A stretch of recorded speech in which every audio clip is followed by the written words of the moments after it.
Hey there, Hallmark hot takers. I hope their volume wasn't high. Well, if it was, that's okay. Welcome to episode 24 of Hallmark Hot Takes, where we watch, rate, and review all of the Countdown to Christmas movies from the Hallmark channel. And anything that has a rating needs some sort of system. So, Jason, if you could explain the rating system. Candy cane based rating system. Half candy cane to 5 candy canes. Add them together to get a score out of possible 10 candy canes. And that is based on how much we liked or disliked this movie. So this is a Not So Royal Christmas starring Will Kemp and Brooke. So meet Charlotte, who is a gossip. What part is this? This is the rapid recap. Okay, sorry. cool. So meet Charlotte, who is a gossip rag columnist for Royal Gossip Entertainment, who decides that she is going to go to the country of Norden, to the town of Sorhagan, to try and get a picture of the Count, who hasn't been seen in public for many, many years. So she sneaks into the palace via a tour and ends up meeting, what the heck's his name? Adam, who is the groundskeeper. And he has found this royal medallion, and she mistakes him for the real Count. And then chaos ensues because the actual Count has abdicated the throne, so they don't have a Count, but nobody knows that that's happening. So the royal family kind of says, hey, let's have him pretend to be the Count. So Charlotte and Lars, the Count, spend a bunch of time together so she can get this exclusive story. And they're both lying to each other because he's obviously not the Count. And she says that she's from a very prestigious royal entertainment publication, and she's not. So this all comes to a head after, they've really developed some feelings for one another. Her boss comes into town and snaps a picture of the Count after they had agreed not to release a picture. And that goes public, and then they find out that she works for this Royal Gossip Entertainment, and she's barred from the palace. And then she finds out that he's not the real Count, so she's mad at him. And this all culminates in this royal ball. And Adam comes clean to the good people of Sorhagan that he's not the Count. He was just pretending, and he's very sorry, but he was glad that he could help bring the community together and boost tourism for the town and make sure all the local artisans were, had jobs and things like that. And Charlotte is there, and she thinks this is great, and they dance, and then the king and queen decide to make Adam the honorary Count of Sorhagan, and him and Charlotte kiss, and that is a not so royal Christmas. It was a great recap. Thanks. Nice job. You want to review this? I do. Okay. I have thoughts. Oh, I do too. All right. So let's review this. Jump into the review. The review portion of the show. My favorite portion. Your favorite portion of the show? Yeah. Oh, I thought the rapid recap was your I favorite. like to judge things. Oh, you're a judger. I'm a judger. What do you? Where are we going first? Likes. That's probably fair. That's very, very fair. I like that there were gnomes in this movie. That's my number one thing. It was like their custom was gnomes, and they hid gnomes around like an Easter egg hunt. Yeah, and the kids all came and found them. And they get prizes for them. Yeah, so find a gnome, get a prize. I like that. I loved it. I thought Jensen, the security guard guy, I liked him. He was funny. He should have his own whole movie. His own Jensen, the security guy. Yes. Go ahead. You can say what else. I think at one point he wore glasses, and then he had contacts, and then he wanted to go out, and then he wore glasses, as a disguise. And the guy's like, "You're not Superman." Right. You still look the same. You still look the He's same. like messed his hair up. He put, he took the glasses off, and he put the glasses on. And he's like, "You're not Superman." I thought that was great. And then they are drinking Guinness at the bar.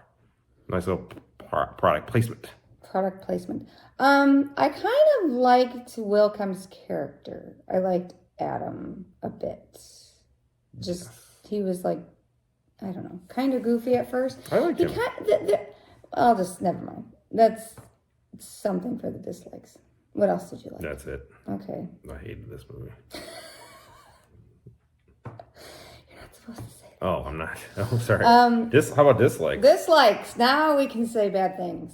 I hate liar movies. The double lie. Because Because she lied and he lied. Like, Jason hates that because it's too much tension for the whole movie. like this thing is gonna blow up. Like, and it was gonna blow up bad, and it shouldn't have.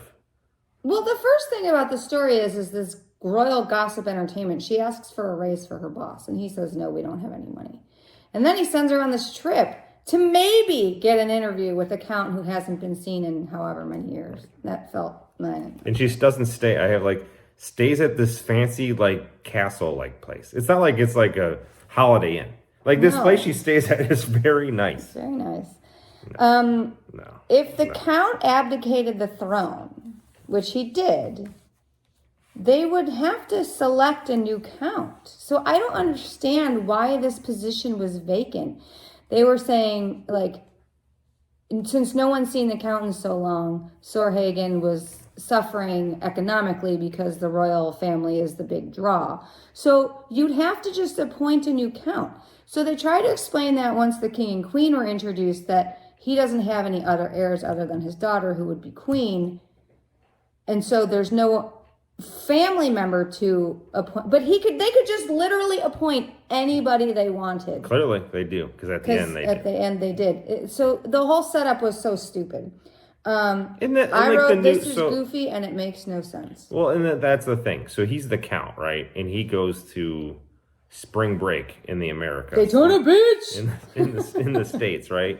And then he gets married. And, like, that's not news. Like, right. they get crazy in the States about the royal stuff. So, like, a royal getting married, like... And abdicating not the throne, but their position? Yes. That would be at least page 2. And I have to think that if the count who abdicated was reading news stories about a new count who was him, he might have something to say about it. And that news wouldn't get back. Like, he didn't die. That whole thing about the spring break, they wouldn't have known about that either, like, at the time he left. It's just weird. It was very strange. The palace was definitely going to sue her. Like, she lies about where she works to get an exclusive interview.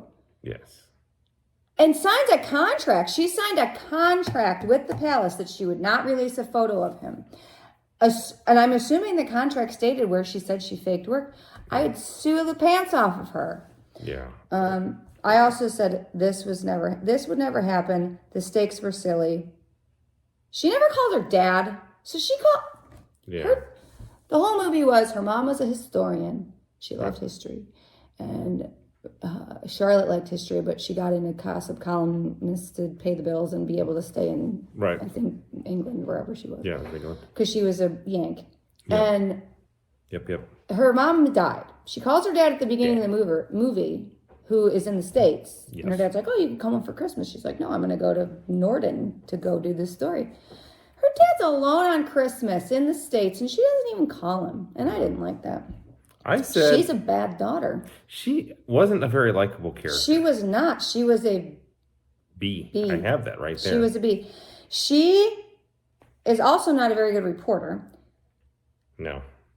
She was just so hypocritical. She got so freaking pissed off at him for lying. You lied too. Like, he was more, like, natural about it. He was like, she lied to me and that really sucks. But I also lied to her. And so he was totally not chill about it, but looking at it practically like, okay, we're both a bunch of liars, but we still have real feelings for each other.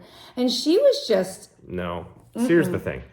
Even she pushed it at the end when they were, like, out and open when they were dancing. She's like, you were the bigger liar. It's like, no, you were the bigger liar. Like, he did it out of, like, country. Like, you did it out of a paycheck.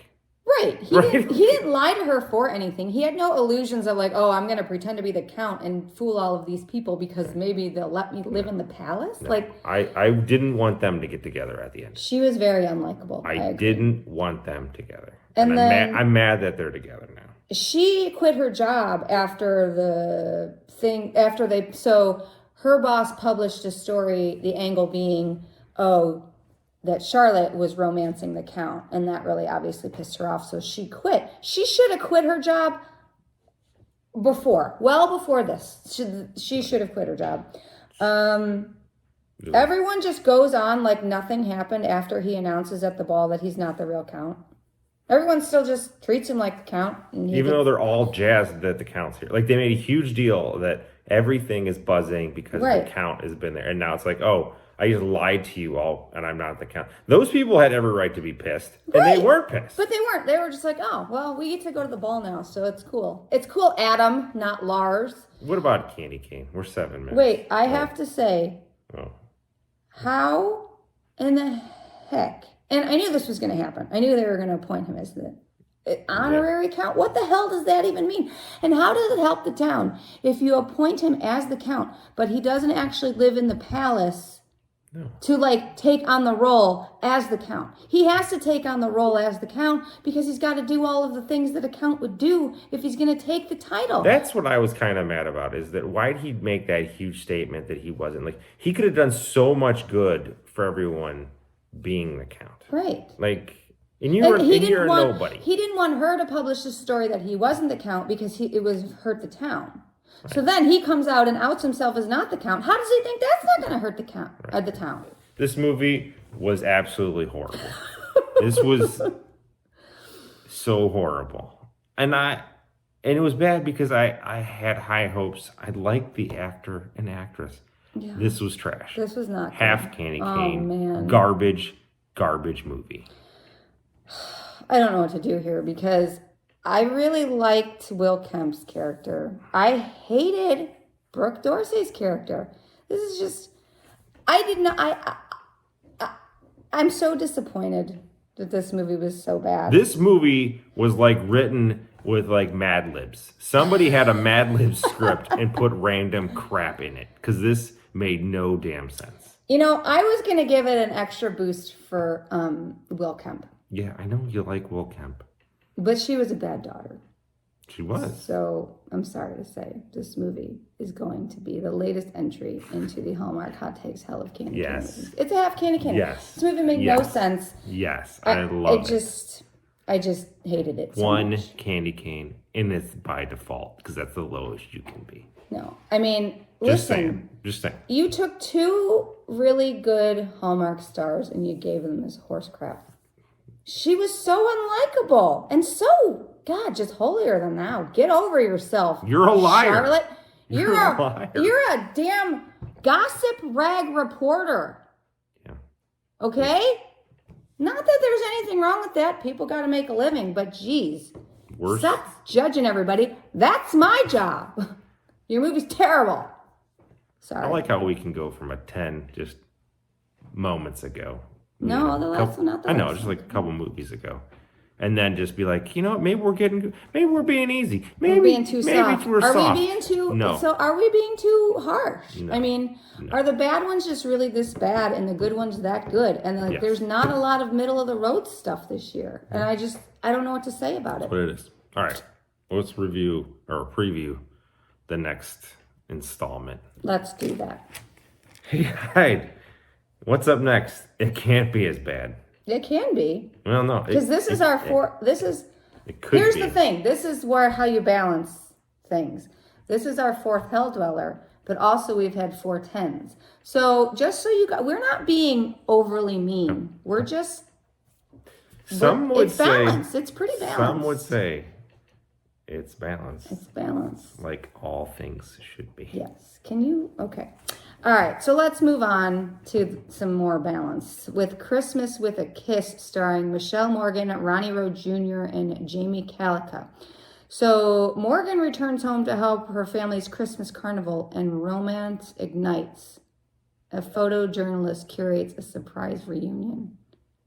Who the hell wrote that? The first sentence made sense. I don't understand the second. A photojournalist curates a surprise reunion. Cool. Who the hell is he? Cool. What did we... Cool. All right. So just based on this write-up, I have no really way what to expect about this. So we'll see if it can bounce back from the dumpster fire that we witnessed. that took our time and our souls. But there's only 7 more. So Damn. we're so close. All right. Good night, all. Pray for us. Pray for us.